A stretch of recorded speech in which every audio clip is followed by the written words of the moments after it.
Well, recently we've been telling about some upsetting cases of child abuse and neglect in the Kansas City area. Yeah, just this week we told you about 4-year-old Lucas Webb. He died after police say his stepmother kicked him in the stomach. Workers at his daycare say they called the child abuse hotline about an incident weeks ago. The Missouri Department of Social Services won't say what happened with that call, but our investigators uncovered many calls never make it into the hands of social workers to investigate. 41 Action News investigator Melissa Yeager joins us now. It's a surprising look why some calls get screened out. Melissa? Well, Mark and Elizabeth, most people expect when they call the child abuse hotline, someone will physically go visit that child right away to see what's going on. But our investigation found that does not always happen. Filth covers the floors, the walls, even the ceiling of this small Olathe apartment. What you can't see is the smell. The stench comes right through the door. You can smell it where you're sitting? Yes, I can smell it. Diane Kamen owns this apartment complex. She says she can repaint the walls and ceiling and replace the carpet.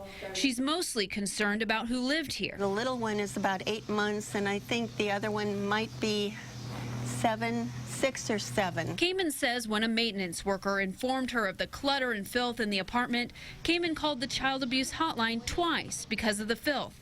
She says a neighbor also called for a more serious incident. He was left alone overnight, went across the street to another apartment building, was crying, and they reported it to SRS. So actually there were 3 reports on this unit, and they have told me that they closed the file. Kamen called 41 Action News to find out why no one investigated or returned her calls. I thought they weren't even trying. They never even followed up on anything. We contacted the Kansas Department of Children and Families to find out what exactly happened with this call. But they told us, according to state law, they couldn't tell us what happened or even verify if they received a call in the first place.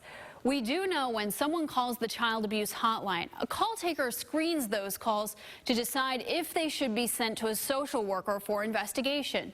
It's called screening in, and in Kansas, calls can be screened out for several reasons. The child is not harmed or likely to be harmed.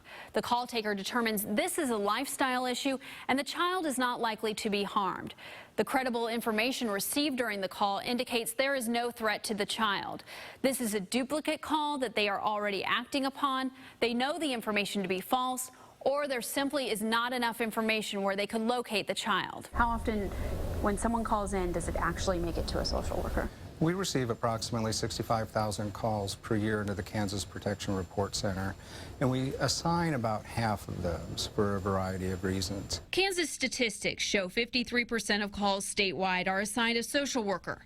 In the Kansas City area, which includes Wyandotte, Johnson, Douglas, Leavenworth, and Atchison counties, that number dips to 44%. Are you at all worried when you do this assessment process that maybe there were calls, if you're not going out on every call, that someone slipped through the cracks? No, we're not worried that somebody has slipped through the cracks. We have a continuous quality improvement program, and the supervisors for the Protection Report Center review all the calls that are assessed by the social workers. So there's a backup quality assurance process. Obviously, staffing, if it's not enough, kids can fall through the cracks. National Child Abuse Coalition Director John Shimana says nationally states screen in about 60% of all hotline calls. He says limited state budgets make screening necessary. So you have to have some sort of process, some initial screen to evaluate, to take the next step in terms of whether the further investigation is warranted. He says unlike physical and sexual abuse, neglect calls are especially hard for state agencies to determine if action is necessary. Remember that about 70–80% of the child abuse cases nationally, though, over more than 700,000, are neglect cases. So a lot of those might be close calls. Kamen still feels no one took her call seriously. A civil court ruled Kamen could evict the tenants because the conditions in the apartment were so bad, although she never did get a social worker to come take a look. I think that's horrendous. I don't know how anyone could keep their children in living conditions like that. That's appalling. And we asked the Kansas Department for Children and Families to take a look at their quality control reports, but a spokeswoman told us the state law does not allow for those reports to be made public. The state of Missouri also has a screen-out process. Roughly 65% of their calls to their hotline reach a social worker, and it is important for us to say this is, the moral of this isn't that if you see abuse, you shouldn't call it in. You definitely should call it in, but make it sure that you're giving details so you can help those folks locate that child. Things to substantiate it. Yeah, eye-opening. Thank you, Melissa. Thanks.